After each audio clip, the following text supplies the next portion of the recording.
Alors, bonjour tout le monde. S'il vous plaît.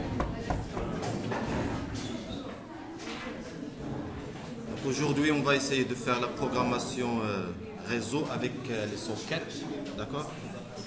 Tout en utilisant Java, d'accord? On va essayer de découvrir quels sont les différents mécanismes pour mettre en place une application Java basée sur les sockets, c'est-à-dire développer une partie serveur, une partie client pour répondre à des besoins spécifiques, d'accord? Alors, la communication, normalement, ça existe depuis longtemps, d'accord? Donc, auparavant, on écrivait des lettres, donc il s'agit de bien des messages. Ces messages, normalement, seront destinés à un récepteur qui peut attendre indifféremment, mais en même temps, il y a un transporteur de messages. Donc, ce transporteur, soit il s'agit d'un bonhomme qui va transporter les lettres, ou bien même des pigeons qui peuvent le faire. Donc ça, c'était la préhistoire, si vous voulez dire. Donc après, il venait le téléphone, normalement, pour, bien sûr, envoyer des parents, d'accord, via des fils, d'accord. Donc pour, en général, toujours, on a le même concept, émetteur et récepteur. Et actuellement, bien sûr, on a la transportation de données, mais à travers des réseaux informatiques. Donc il faut une infrastructure matérielle, donc les ordinateurs doivent être connectés à un réseau pour pouvoir échanger des données entre ces ordinateurs. Donc il faut bien sûr développer des applications côté client et côté serveur pour pouvoir transporter ce qu'on appelle les flots de données. D'accord? Alors là, l'objectif principal, c'est échanger de flots de données entre applications. Donc, bien sûr, l'échange de flots de données avec les réseaux informatiques sont devenus omniprésents entre les applications, c'est-à-dire qu'il faut faire des échanges de données entre des applications qui sont pas forcément développées avec les mêmes technologies. Alors, par exemple, il y a des requêtes sur du serveur web. Donc, il y a un client, un serveur qui va répondre, qui va traiter la requête, préparer la réponse et la renvoyer vers le client. Accès au serveur de base de données, par exemple MySQL. Donc je peux accéder aux données, centre de calcul, service distant, échange de données entre applications et ainsi de suite. Donc on a un ensemble de besoins.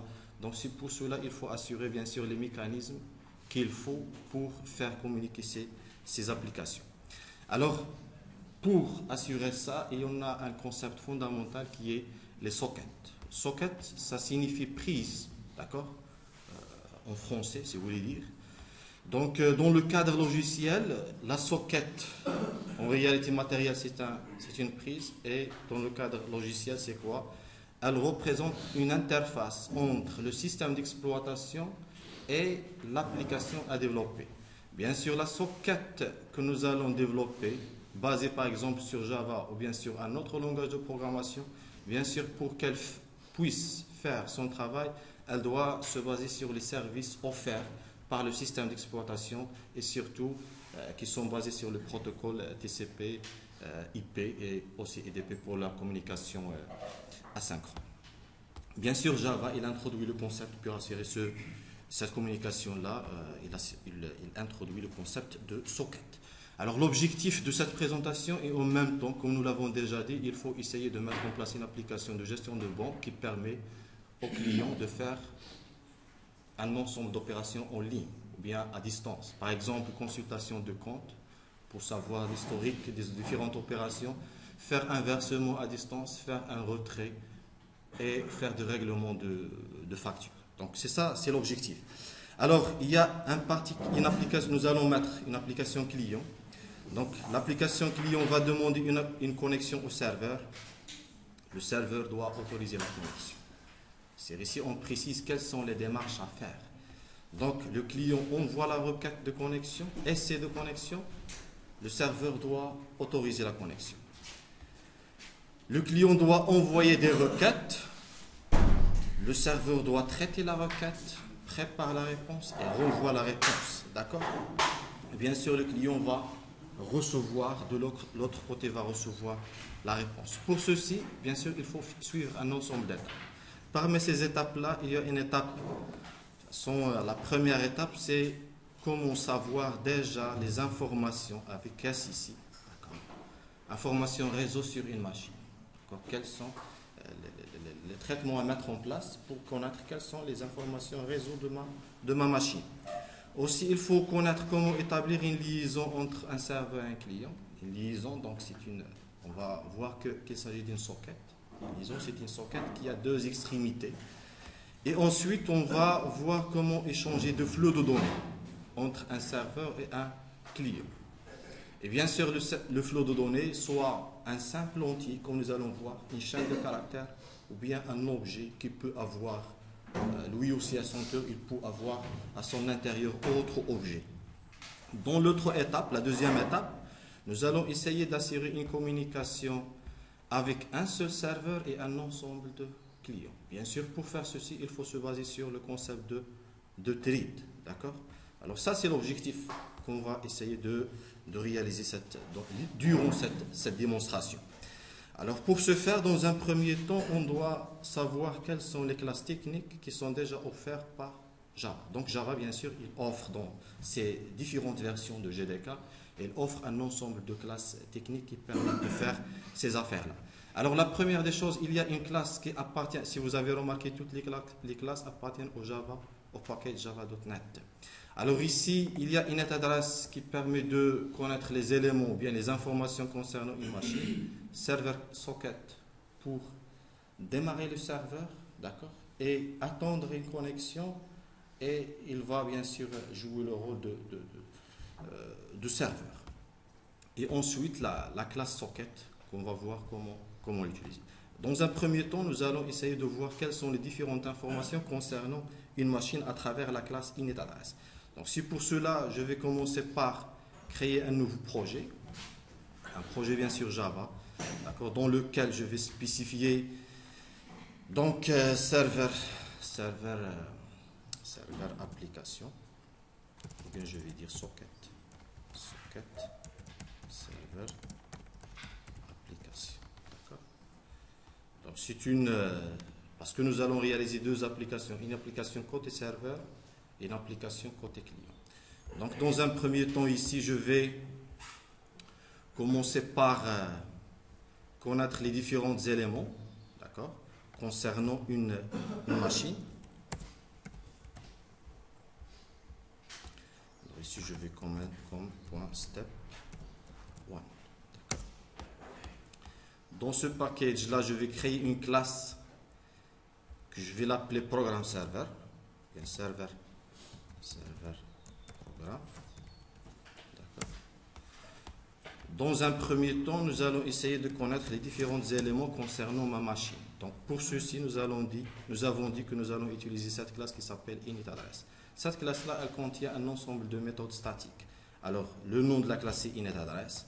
Donc je vais mettre initAddress.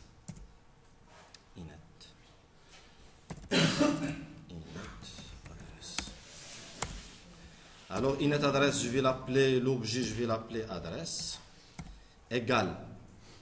Donc j'ai dit il y a des méthodes statiques. InitAddress. Point get. Donc get localhost, je vais mettre. D'accord? Get localhost. Elle retourne quoi? Elle retourne, de toute façon, dans un premier temps, il faut bien sûr traiter les exceptions. Try, catch. Alors ici, exception. Qu'est-ce qu'elle retourne cette fonction? Elle retourne une initAddress. Donc sur cet objet-là, je peux afficher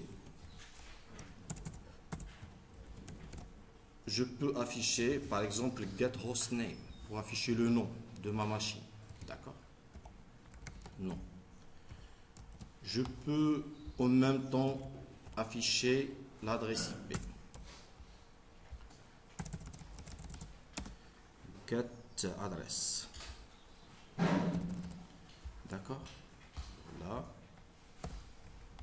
comme Hello World, c'est ça, Hello World socket.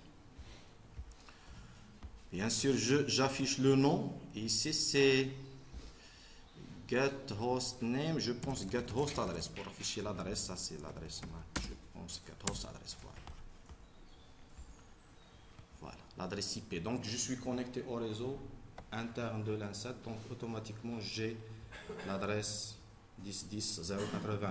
Si vous allez taper ipconfig sur une commande, vous allez avoir les mêmes informations. Alors ça, c'est pour une machine, pour ma machine locale. Donc pour une machine distante, je peux bien sûr utiliser une autre méthode qui est getByName. Donc getByName, par exemple, je peux mettre ici adresse 2. C'est une machine distante. En spécifiant ce nom,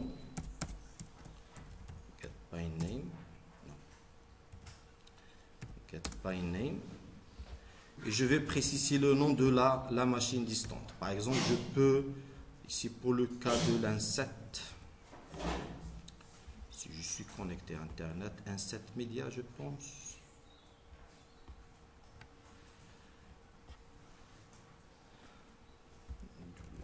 www.inset, voilà.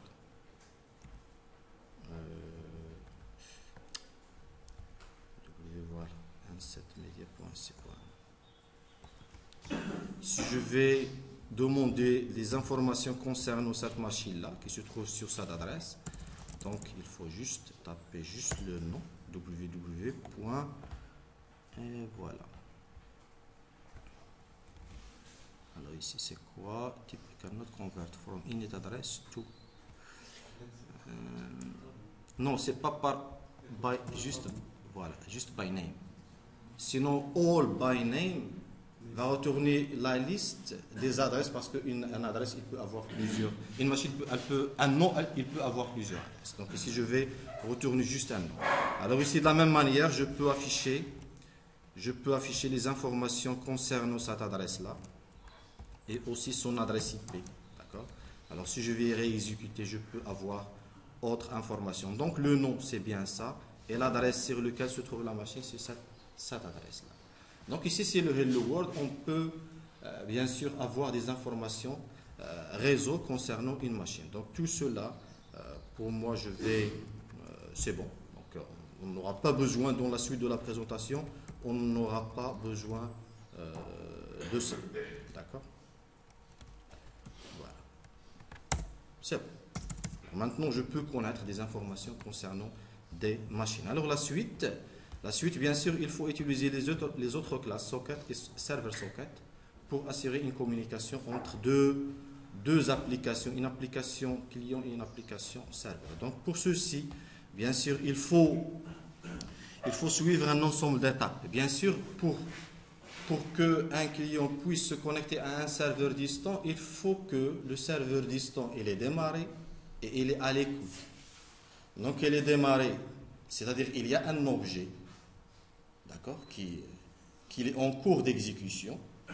Et en même temps, cet objet-là, il va accepter les connexions. Donc il y a deux faits. La première des choses, alors, il faut créer un objet de type server socket. Pour le créer, on va utiliser cette classe-là. Une fois l'objet créé, bien sûr, je peux créer, parce que la socket, c'est quoi la socket?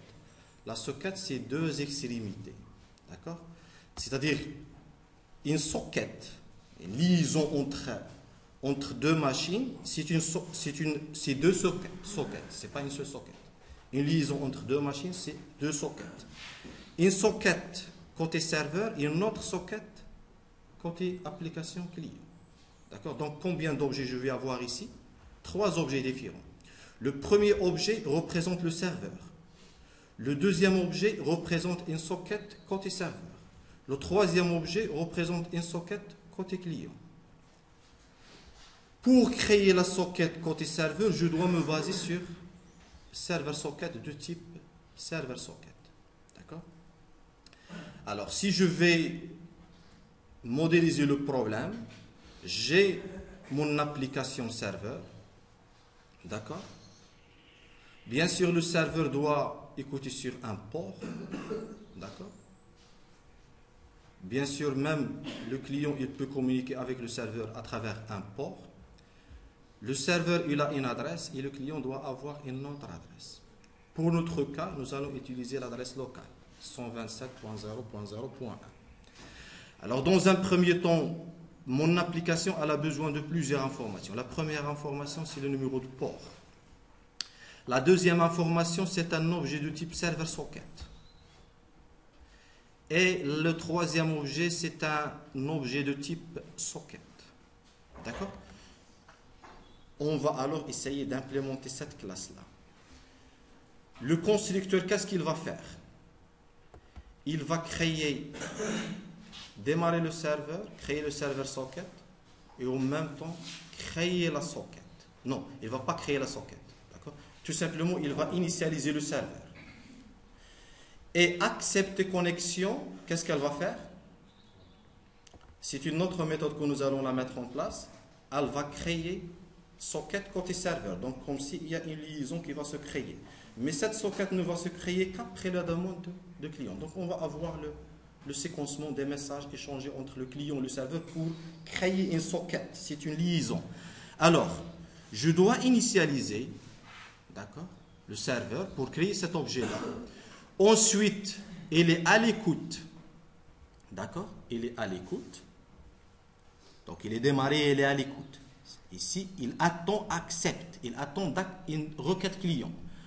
Si le client envoie, c'est-à-dire il va exécuter son constructeur. D'accord? Le client programme, je vais exécuter le constructeur. Finalement, ce constructeur, il va créer une socket. Et pendant la création, le constructeur ne peut terminer son traitement qu'après la liaison avec le serveur. D'accord? Si vous avez remarqué, c'est interlié. Le serveur, ici, ne peut créer la socket qu'après la réception de la demande. D'accord? Et le client ne peut créer sa requête qu'après la réponse du serveur. Si jamais le serveur est éteint, je ne peux pas créer la socket côté client. Donc on va essayer d'implémenter ça et voir quels sont l'enchaînement des instructions pour pouvoir faire cette liaison. Alors, la première des choses, il faut avoir les attributs nécessaires. Private, server, socket. D'accord? Server, socket. L'objet. D'accord? Voilà, égale nul. Je vais initialiser un nul.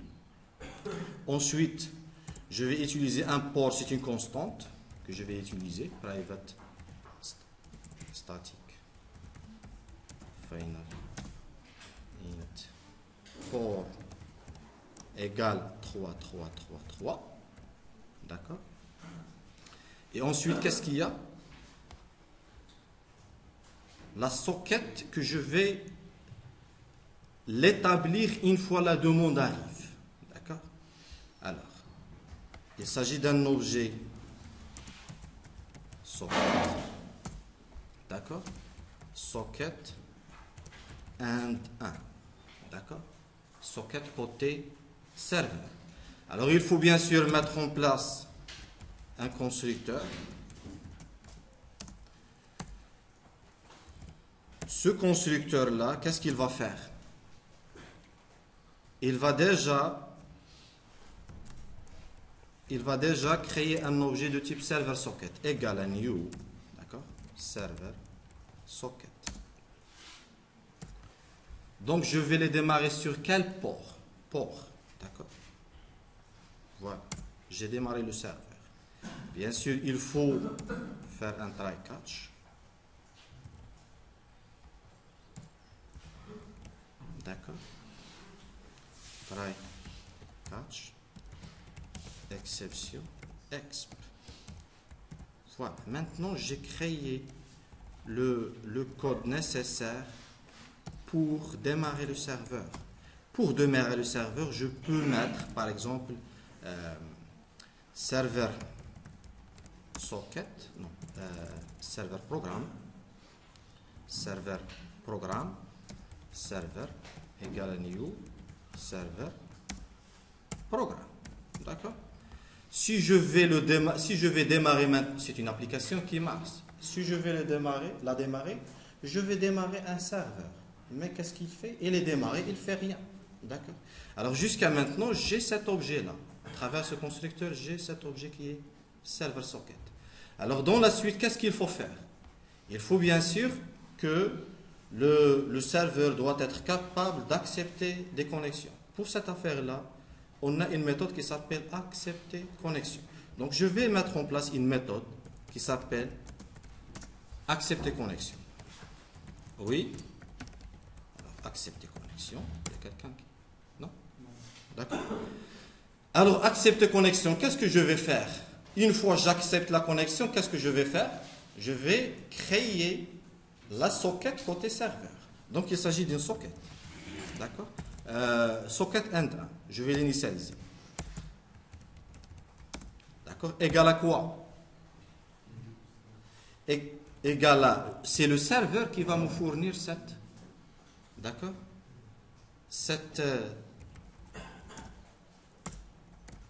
D'accord? C'est l'objet serveur qui est démarré, l'objet. Il est à l'écoute et il va accepter une connexion. Une fois j'accepte, qu'est-ce que je retourne? Je retourne une socket. Donc je vais l'attribuer à mon objet qui s'appelle socket end 1. Quand est-ce que je vais exécuter cette instruction-là? Ça, c'est très important.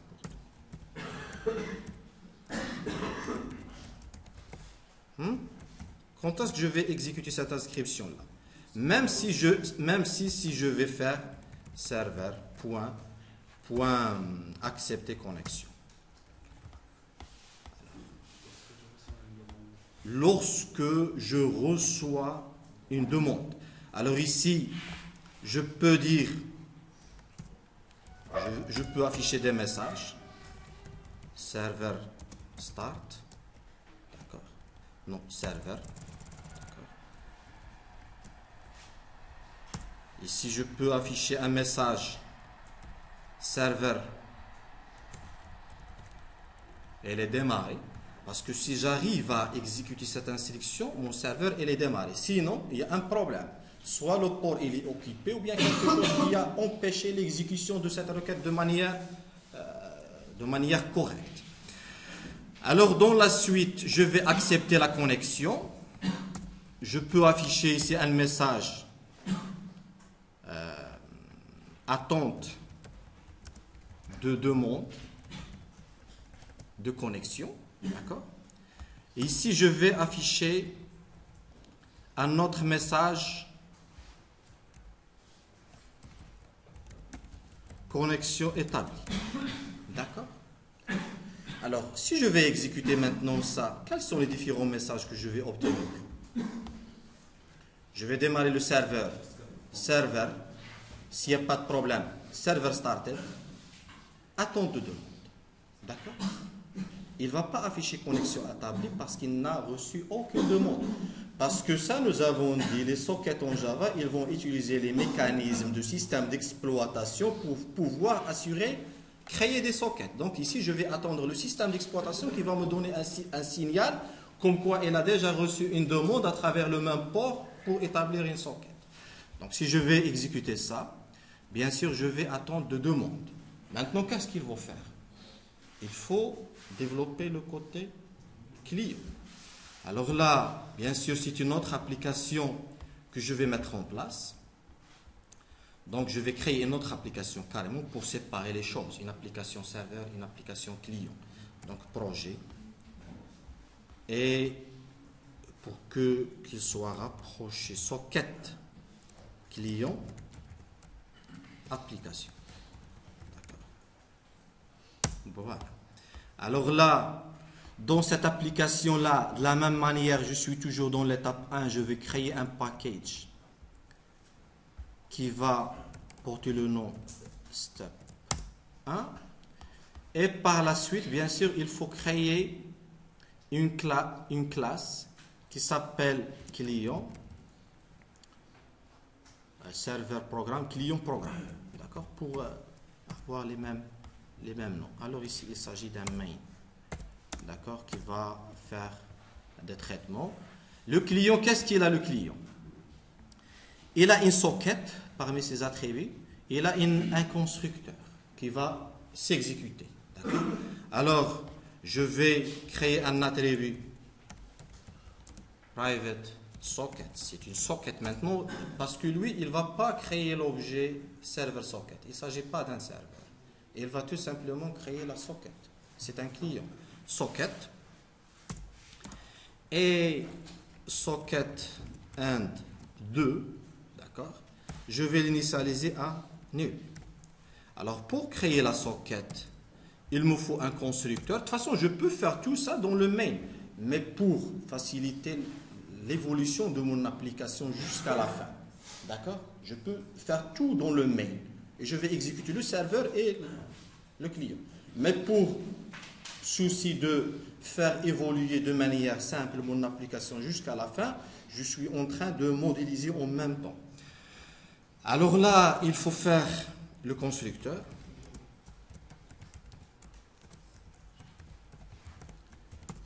Donc le constructeur, qu'est-ce qu'il va faire? Il va initialiser l'autre liaison, parce qu'une liaison, elle a deux sockets. Il va créer l'autre socket. Bien sûr, même, je peux mettre ici le port, d'accord? Et même l'adresse, je peux le déclarer, sinon je vais l'utiliser directement dans la... D'accord? Static final int port égale 3333. Alors ici, socket 1, 2 égale new socket. Si vous avez remarqué dans le serveur, pour créer la référence, je l'ai créé à partir d'objet serveur. D'accord? Pour créer la socket, je l'ai créé à partir de là, de cette méthode qui s'appelle accept. Je n'ai pas créé à partir de new socket. Pour obliger le serveur à être en écoute et pour établir une connexion. Par contre, le client, il va créer avec new socket et je vais utiliser ça.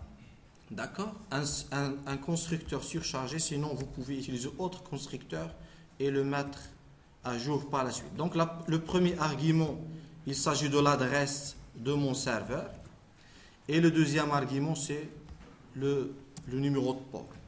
Donc toujours, il faut gérer les exceptions. C'est obligatoire si jamais le serveur il est éteint, par exemple, et sans me casser la tête avec les exceptions, je vais utiliser la classe mère. Sinon, à chaque fois, je dois préciser l'exception concernée.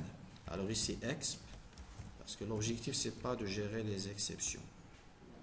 Sinon, parfois, s'il y a un problème, on peut quand même afficher quel est le problème. Alors maintenant, je vais exécuter la partie client à travers new.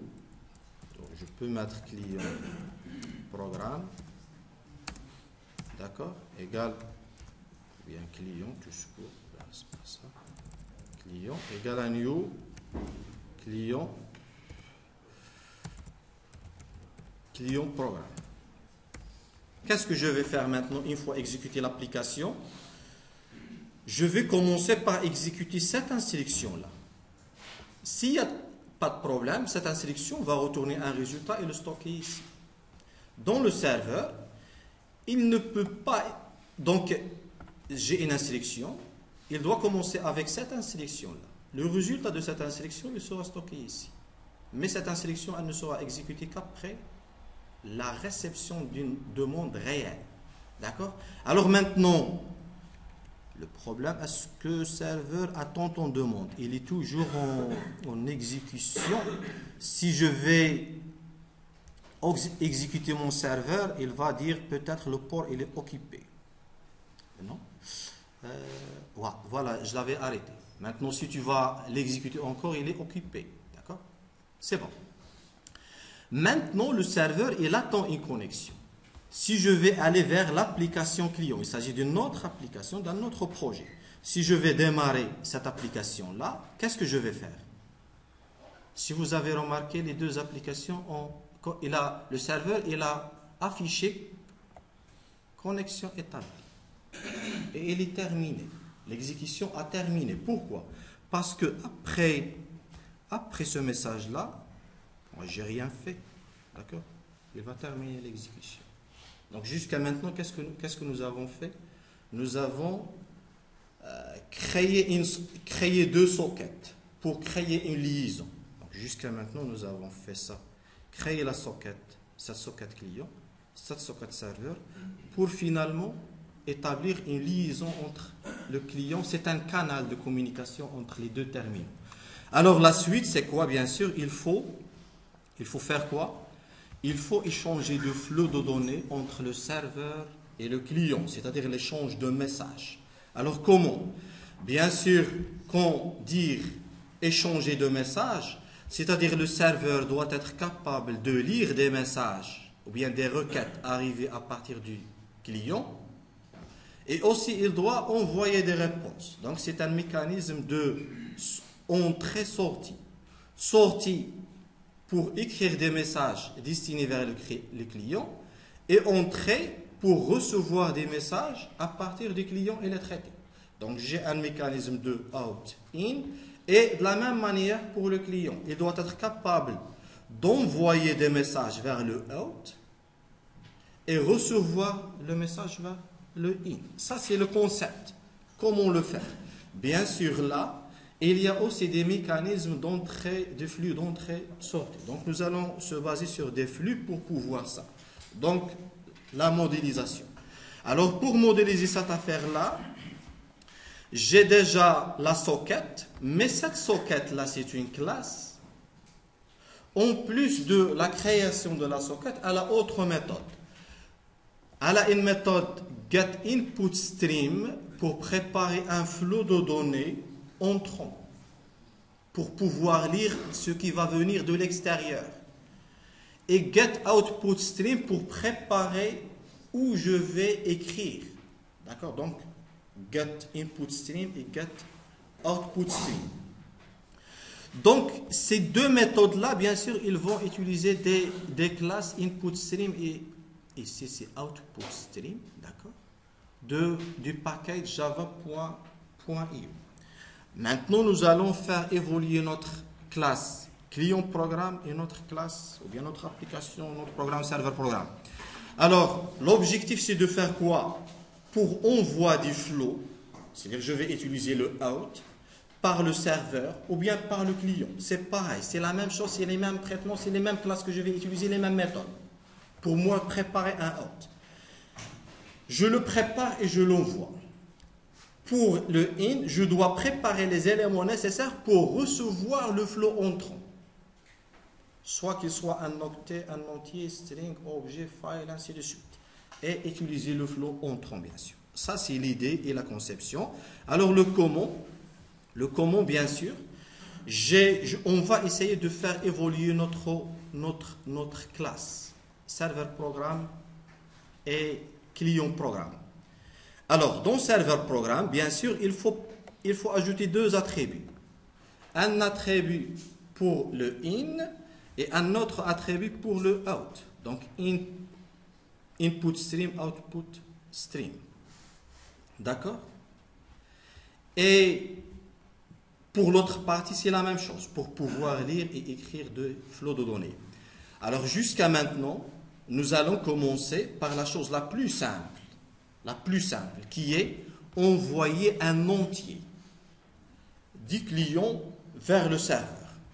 Alors, dans un premier temps, nous allons continuer sur la partie conception. Donc, je vais créer autre attribut. D'accord? Alors, je vais aller vers le client. Je vais ajouter les autres attributs nécessaires. Le serveur, le client, private, static, non, c'est pas statique. Private input stream, d'accord, input stream, input, d'accord, égal à nul, et private output stream, output, d'accord. Quand est-ce que je vais préparer ces flux? Une fois la socket elle est prête, d'accord. Parce que c'est cet objet-là, qui est une socket, qui va me fournir quoi? Il y a dans la socket, il y a get input stream et get output stream. Donc je vais les initialiser en utilisant ces deux méthodes. Donc input égale socket.get input stream. Bien sûr, il va générer des exceptions. Il est déjà géré par le try catch. Et output égale la même chose. Socket and .get output stream. D'accord? Alors maintenant, j'ai préparé les deux flux. Maintenant, j'ai un flux, ou bien deux flux qui sont préparés. Le out pour envoyer des données vers le client, ou bien vers le serveur, et le in pour recevoir. Alors maintenant, qu'est-ce que je vais faire? Bien sûr, je vais faire des méthodes. Une méthode qui va permettre d'écrire une donnée vers le serveur. Donc, il s'agit d'une donnée que je vais règlement, je vais, de toute façon ici, j'ai pas, voilà, get info compte. Get info compte. Je vais envoyer mon ID client vers le serveur et le serveur doit me répondre pour m'envoyer les informations de compte. Alors là, je vais avoir une autre méthode, public void get info compte. D'accord, get info compte. Donc il y a un int, num, par exemple, num client égale à 2. D'accord. Et qu'est-ce que je vais utiliser maintenant? Je vais utiliser, parce que je souhaite envoyer une donnée vers le serveur, je dois utiliser le output. Donc le output, c'est une méthode, c'est un objet qui a des méthodes. Parmi ces méthodes-là, il y a une méthode qui s'appelle write. Une méthode qui appartient à la classe socket. Donc je vais l'utiliser. Donc output.write. Write, elle est surchargée. Moi, je vais utiliser le entier pour envoyer num. D'accord, num. Maintenant, bien sûr, ça, je dois faire les mécanismes de gestion des exceptions. Catch, exception, exp. Voilà. Write name. Maintenant, j'ai écrit le flot de données vers où? Vers le serveur. Parce que l'objet output, il est basé sur la requête, sur la socket. Et la socket, elle est déjà liée avec l'autre extrémité. Donc le out va être destiné vers le serveur, qui est l'autre extrémité de la requête. Donc maintenant, côté serveur, qu'est-ce que j'ai accepté la connexion? Et qu'est-ce que je vais faire? Il y a deux méthodes, getInfo compte côté client, mais côté serveur, c'est sendInfo compte. Donc je vais développer cette méthode-là. Alors, côté serveur, public, void, send, info, compte. Voilà. Déjà, il doit recevoir le flux. D'accord? Le flux entrant, c'est un entier. Num, égal. Égal à quoi? Est-ce que je vais utiliser le flux entrant ou bien le flux sortant? Le flux entrant. Est-ce que j'ai déjà préparé les flux? Non. Donc je vais les mettre ici. Je vais faire un simple copier-coller. D'accord? Je vais faire ça. D'accord? Parce que c'est la même chose. Alors vers le serveur, une fois la socket établie, je vais préparer le flux. Alors là, end 1 et end 1. Et en même temps, je dois déclarer les attributs. C'est la même chose. Qui est initialisé à nul. Il faut les initialiser pour... alors voilà. Je vais aller vers le serveur pour mettre la même chose. Donc le serveur, il a sa socket. En plus qu'il est serveur, qui est démarré sur un port. Il a un flux entrant, un flux sortant. Et maintenant, voilà, à son démarrage, et après acceptation de la connexion, attendez, non, c'est pas ici qu'il faut mettre ça. Sinon, je vais avoir un nul pointer exception ici. Pourquoi? Parce que le serveur, il est démarré, il ne dit pas que la connexion, il y a une liaison.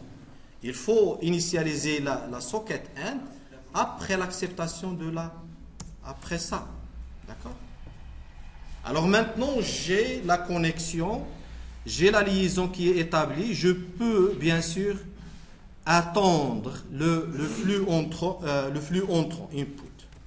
Point read. Donc l'autre, j'ai utilisé write. Maintenant, read. Alors, tout simplement, je vais numéro compte reçu, c'est quoi? C'est ça. Bien sûr, il faut faire try catch.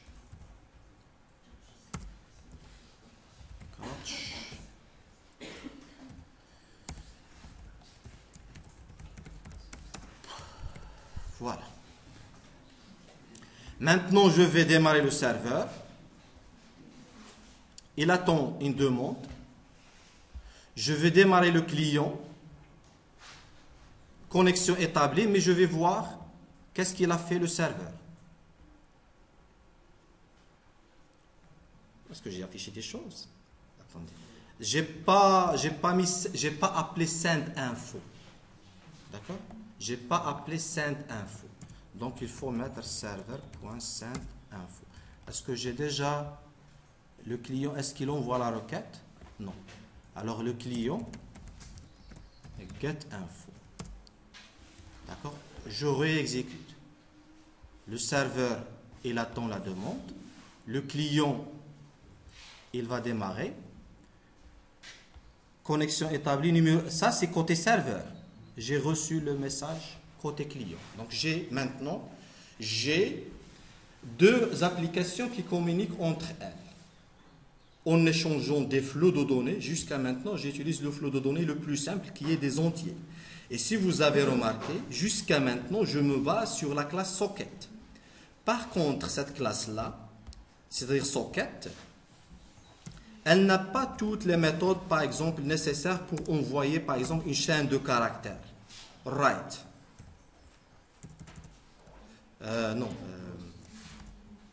Output, voilà.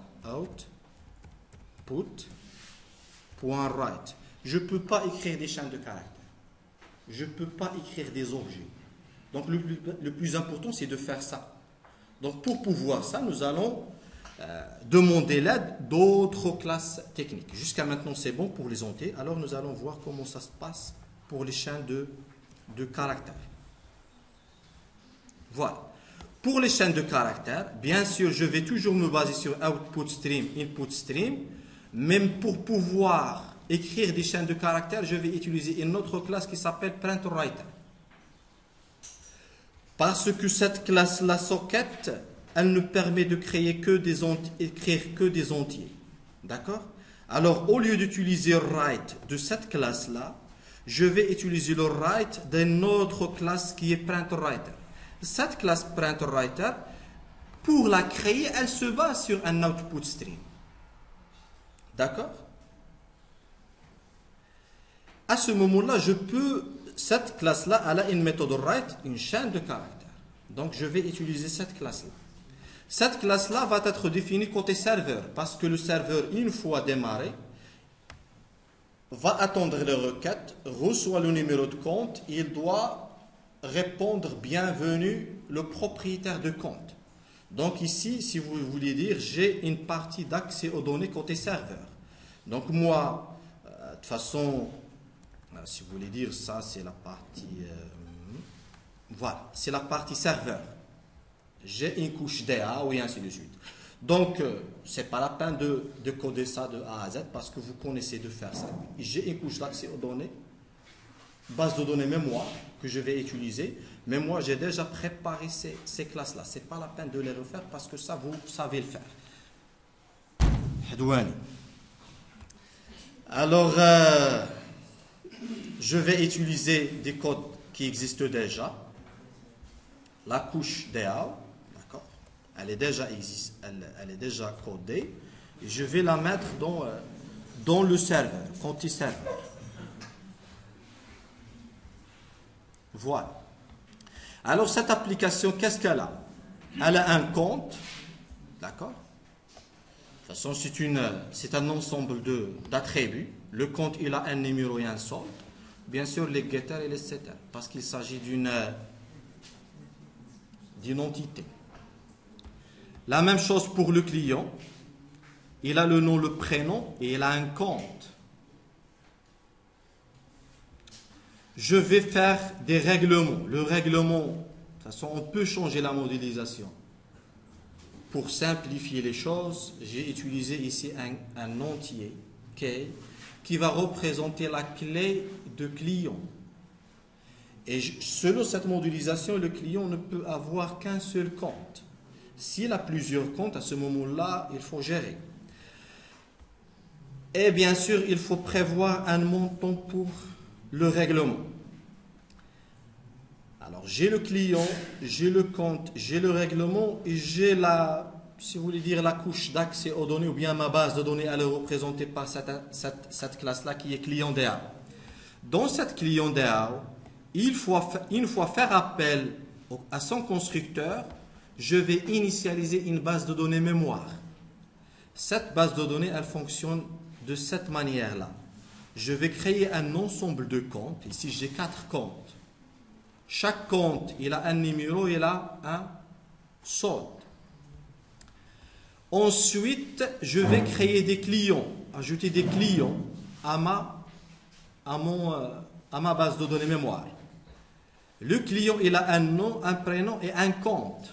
Un seul compte. Et en plus, il a une clé.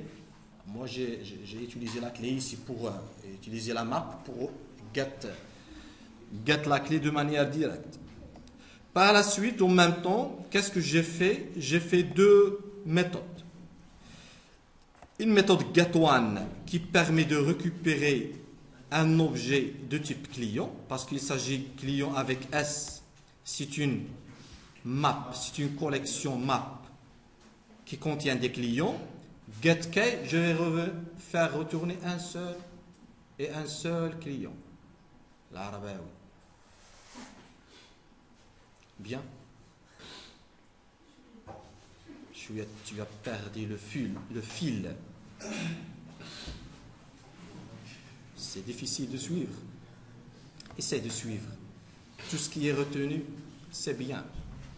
Les choses qui ne sont pas retenues, on va faire l'atelier tout à l'heure après 10 heures. On va faire essayez de suivre. D'accord, s'il vous plaît, essayez de suivre. Jusqu'à maintenant, je prépare la couche d'accès aux données. C'est simple, ça vous savez le faire. La couche d'accès aux données, ça, pour ne pas perdre du temps à coder cette partie-là, je l'ai implémentée.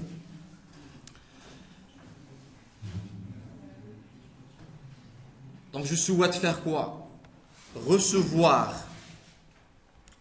Et par la suite, j'ai une opération débitée. Cette opération-là, elle a la clé du client et elle a un montant par lequel il va débiter. Si je souhaite verser, je dois mettre en place une autre méthode verser et ainsi de suite. D'accord? Donc, je peux améliorer cette application pour la rendre capable de faire plusieurs opérations. Alors, pour débiter, je dois savoir il s'agit de quel compte et par la suite, diminuer le solde par le montant précisé dans le paramètre de la méthode débitée et comme ça je vais mettre à jour le nouveau solde. Donc ça c'est débité. Alors moi je suppose que cette partie-là d'accès aux données avec les entités elle est faite. D'accord? Maintenant l'objectif c'est de faire quoi? L'objectif jusqu'à maintenant c'est que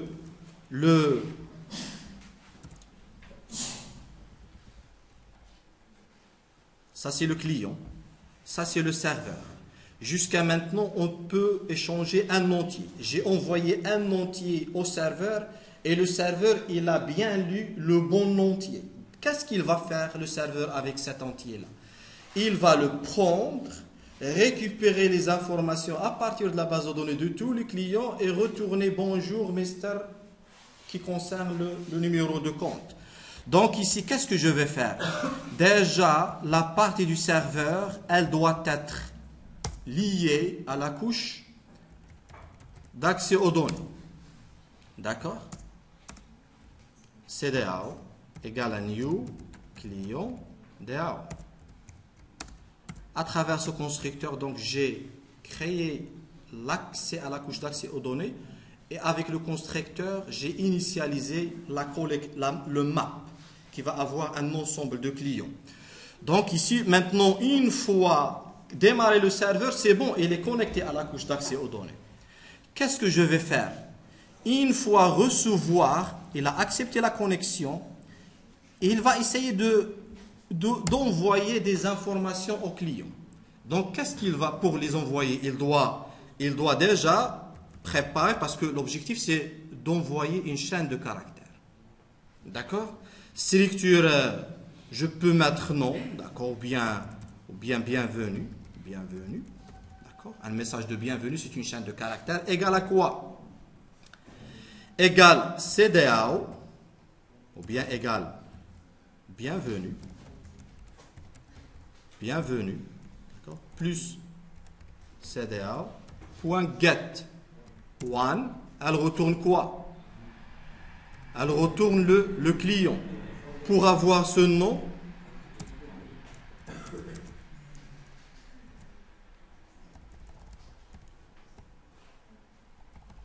d'accord? Donc je prépare une chaîne de caractères pour la renvoyer au client pour lui dire bienvenue et ce nom.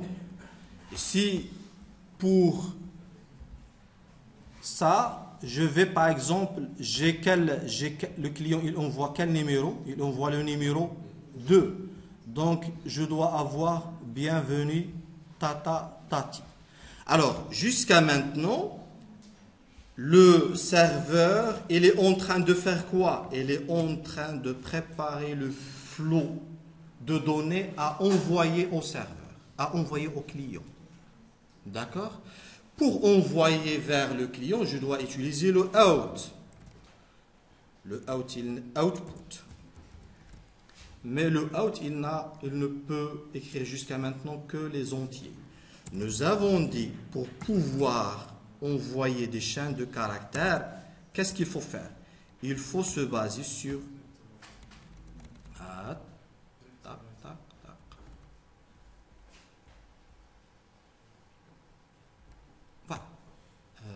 Non, je vais utiliser ça, PrintWriter.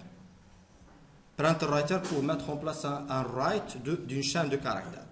PrintWriter, c'est une classe qui appartient à java.io, d'accord? PrintWriter, d'accord? PW égale new PrintWriter. Cette classe, elle se base sur quoi? Pour créer un constructeur, j'utilise le output stream, d'accord?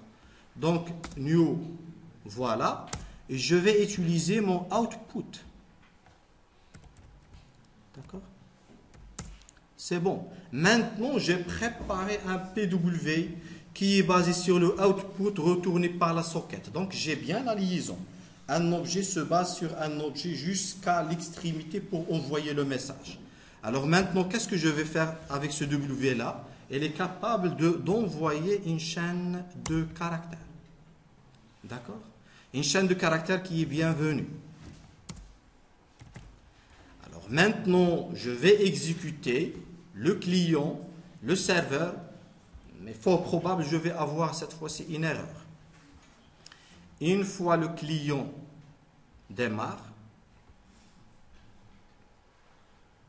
qu'est-ce que j'ai fait? Qu'est-ce que j'ai fait? Right. Il a écrit les données, mais le client, il ne reçoit pas une chaîne de caractères. Qu'est-ce que je dois faire pour le client? À son tour, le client ne peut pas utiliser directement le read de input. Il faut passer par BufferReader. D'accord? BufferReader, il se passe sur input stream. Ici, j'ai trois liaisons. BufferReader, input stream reader et input stream. L'objectif, c'est de créer ça. BufferReader. Ça, je vais le créer dans quel côté? Dans le client. Dans le client, il a envoyé getInfoCount. Il va les recevoir ici. D'accord? Qu'est-ce que je dois faire? La classe, elle s'appelle BufferReader. Donc, BufferReader, BR égale new buffered reader. Qu'est-ce que je vais mettre? Qu'est-ce que je dois lui passer en paramètre? New input stream reader. New input stream, ou bien vous pouvez décomposer. Le plus important, c'est lui envoyer un objet de type input stream reader. Et input stream reader, il reçoit quoi? Input stream, d'accord? Qui est input, d'accord? Le deuxième argument, c'est je ne vais pas utiliser ça. D'accord? Maintenant, le client, il a préparé un flux, un flow dans lequel il est capable de lire une chaîne de caractères. Donc, string, message ou la message égale br.read. Readline pour récupérer une chaîne de caractères. D'accord? Il va lire une ligne. Je vais recommencer l'affaire. Je vais démarrer le serveur et je vais démarrer le client. Attendez ça, serveur started. Je vais aller vers le client pour voir le résultat. J'ai rien affiché jusqu'à maintenant par le client. D'accord? Il faut tout simplement afficher le... Il faut afficher bien sûr le message. Message. Alors je vais démarrer. Je vais démarrer le client. Et je vais aller vers le client. Il n'y a rien. Il n'y a rien. Pourquoi il n'y a rien? Il y a un problème apparemment. Si je vais ici afficher le problème. Donc, sysou. Oui, exp.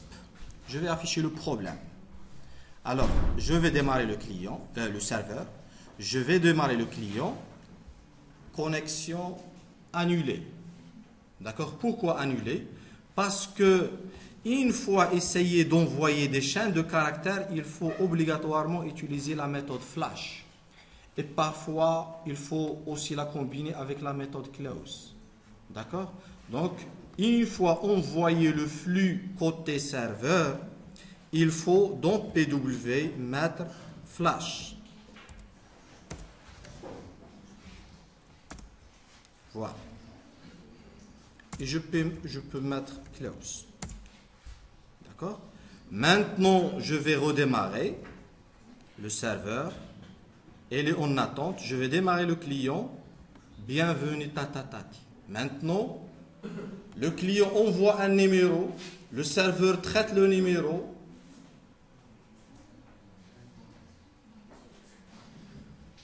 Récupère le compte. Un message de bienvenue le propriétaire. D'accord?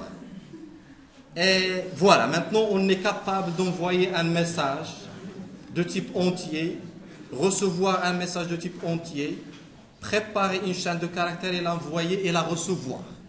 D'accord? En utilisant un ensemble de classes. Maintenant, qu'est-ce qu'il reste à votre avis? Il faut pas seulement envoyer et recevoir un numéro, mais aussi envoyer et recevoir des objets. Alors, le serveur, il va préparer un objet et l'envoyer au serveur. D'accord?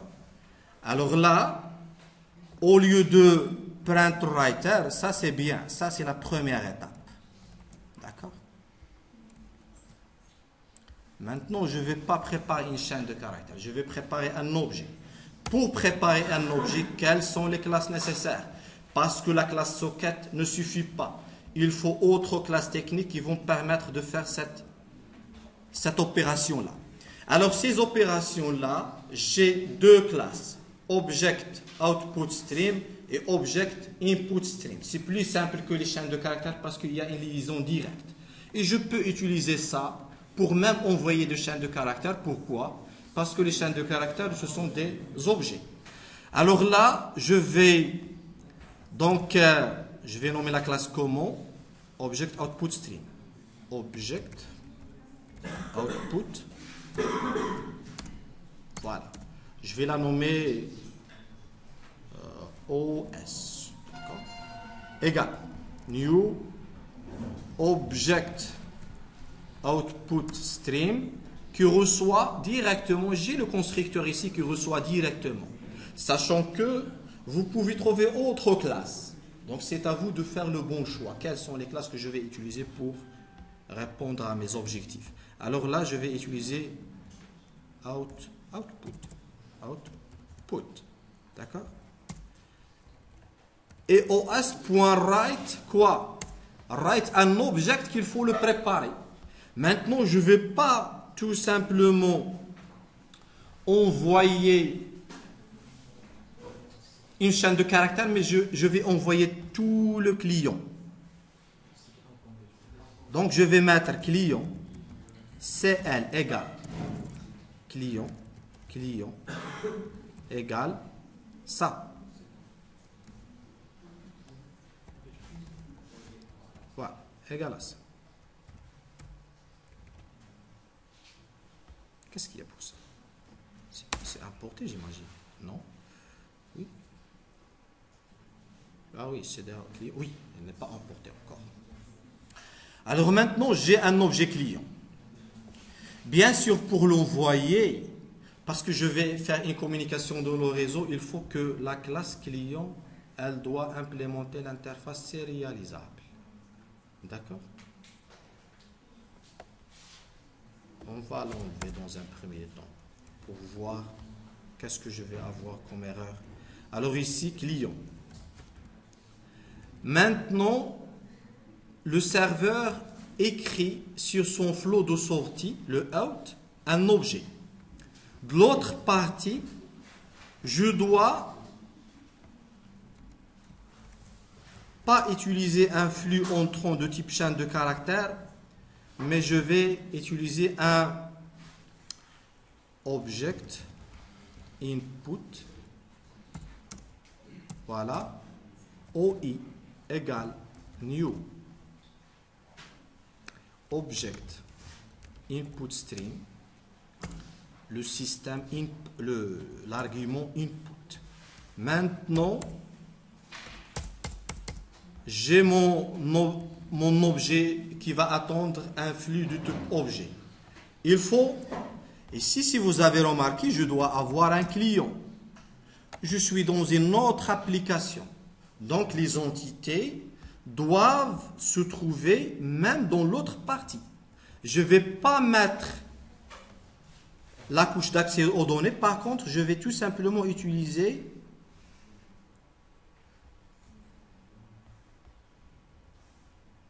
voilà. Je ne vais pas utiliser la couche d'accès aux données dans la partie client. D'accord? Je n'ai pas besoin de cette partie-là, de cette classe. Ou bien de la couche d'accès aux données. J'ai besoin tous seulement des entités. Alors le client programme, qu'est-ce qu'il va faire? Je vais bien sûr créer un objet client qui s'appelle client égale à oi.read object. Qu'est-ce qu'elle retourne cette classe? Elle retourne un objet. Qu'est-ce qu'il faut faire? Le casting. Ici, je dois forcer le casting. Maintenant, j'ai forcé le casting et je vais tout simplement par la suite afficher, ici dans la partie client, je vais afficher le nom.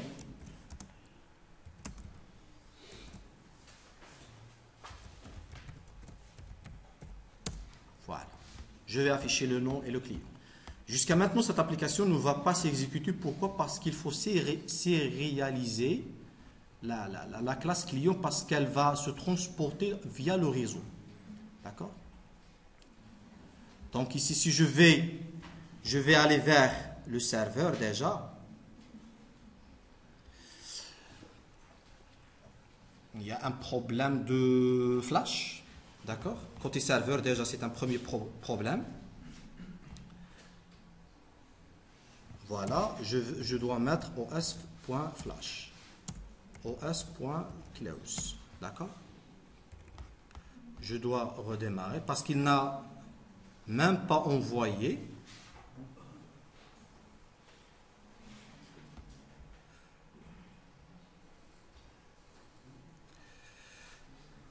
Parce que j'affiche pas l'erreur.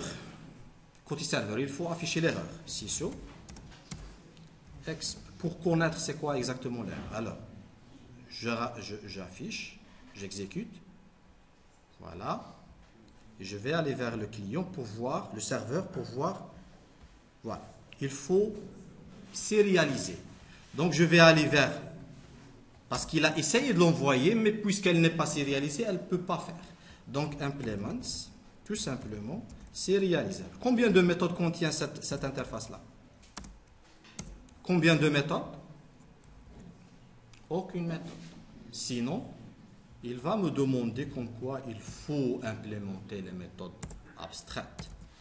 Alors, maintenant je vais aller vers le serveur. Le client, il y a aussi une erreur. Maintenant, désérialisation. Ça maintenant c'est client. Même partie client, je dois implémenter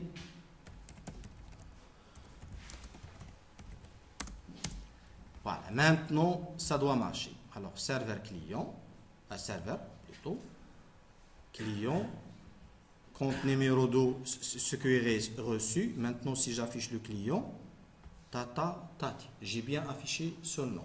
Et je peux même afficher son compte. D'accord?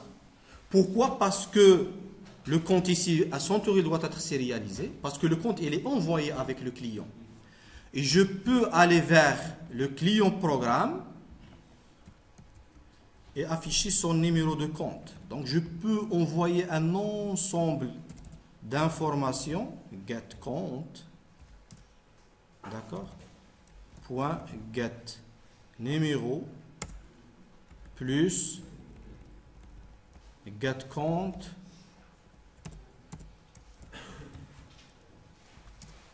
point get sold. D'accord?